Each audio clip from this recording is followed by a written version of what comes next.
again, dear learners. Welcome back to another Global English Competitiveness video. Today we're delving into the second part of this unit, 15B, Uses of Language.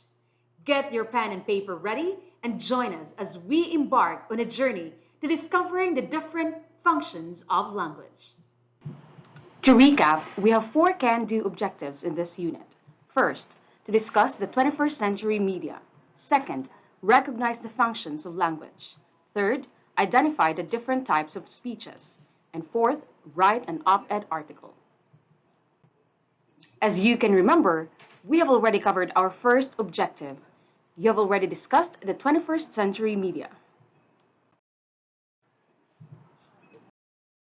Now let's move on to our second objective, recognize the functions of language. Without further ado, let's move over to our second lesson, 15B, Uses of Language. And here are the sub-lessons that will help us achieve our objective. Reading, grammar, listening, and speaking. Let's begin the lesson by reading this essay. Read with me. Functions of language. As a complex tool, language not only allows for effective communication between individuals, it also acts as the foundation of human civilization, enabling the exchange of ideas, the preservation of information, and the development of culture. Language performs a number of critical functions in human communication and cognition. These functions can be broadly categorized into the following. Informative function. Language is a tool for communicating and sharing information and knowledge. It enables users to describe their surroundings, communicate facts, provide explanations, and transmit data. This function is critical for education, science, and cultural transmission. Expressive function. Language allows people to convey their sentiments, emotions, and personal experiences. It allows you to express your delight, sadness, rage, love, and a variety of other emotions. Directive function. Language is used to give instructions, commands, requests, or guidance. It is aimed at influencing the behavior or actions of the listener or reader.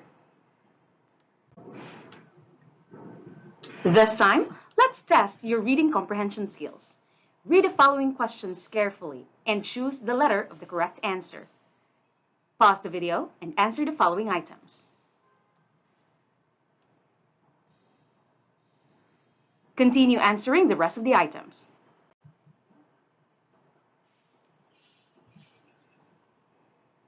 Now here are the correct answers.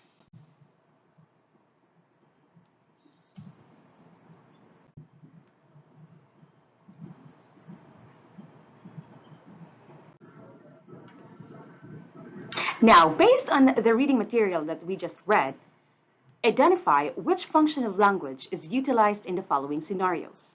Write informative, expressive, or directive. For example, in number 1, a tour guide provides historical information about a monument. In this scenario, language performs its informative function. Now pause the video and answer the rest of the items.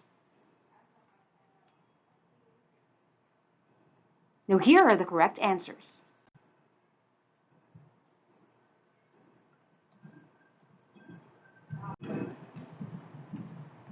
So, were you able to identify the functions of language in the given scenarios correctly? Wonderful. Now, let's talk about direct and indirect speech, often known as reported speech. These are 2 ways of relaying what someone else has stated. They differ in how they convey the spoken words of another person in a sentence. Here are examples. For the direct speech, online news consumption has exceeded traditional print media, the journalist reported.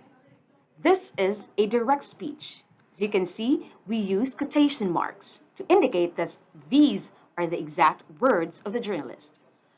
Whereas in the second example, for the indirect speech, the journalist reported that online news consumption has surpassed traditional print media. Here, there's no more quotation marks.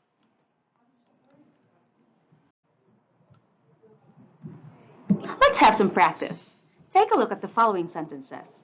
All you have to do is to transform the sentences as indicated. For example, in number 1, we have here a direct speech. We are witnessing the rise of artificial intelligence, the reporter said. You're going to transform this into an indirect speech. For example, the reporter said that we are witnessing the rise of artificial intelligence. Now, pause the video and answer the rest of the items.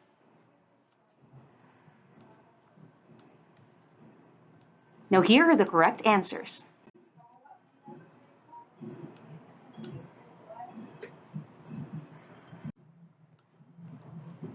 All right, so for our next activity, you're going to listen to the TED Talk by Sinan Aral entitled How We Can Protect Truth in the Age of Misinformation, and list at least 5 direct speeches and 5 indirect speeches. Again, pause the video and start working on this activity.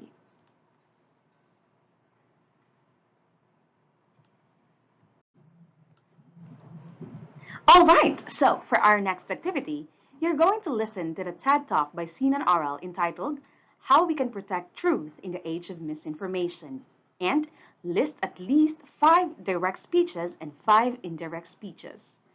Again, pause the video and start working on this activity.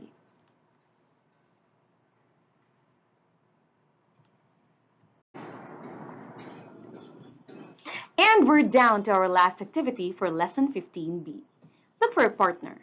Take turns sharing 10 facts about yourself with each other. Each time your partner shares a fact, write it down in the exact same words using the table in the next slide. After sharing, change the direct speeches into indirect speeches.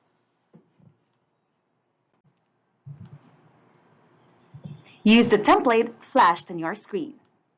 Pause the video and start working on this activity.